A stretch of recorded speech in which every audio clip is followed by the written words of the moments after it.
সম্মানিত সুপ্রিয় বন্ধুরা, আসসালামু আলাইকুম। আমি এখন আছি চট্টগ্রাম।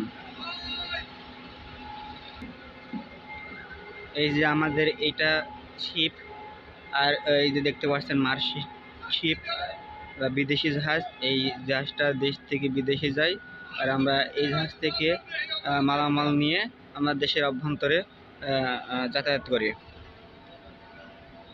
এই যে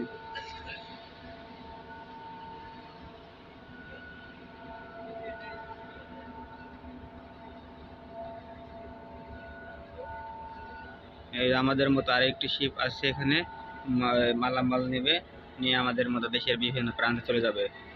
আর ওই যে দূরে দেখতে পাচ্ছেন, এগুলো মার্চেন্ট শিপ এক একটা। এগুলো দেশ থেকে দেশান্তরে ছুটে চলে। আর আমরা আমাদের মতো এই ছোট শিপ, ইংল্যান্ড শিপ যারা, তারা এই মার্চেন্ট শিপের থেকে মালামাল নিয়ে আবার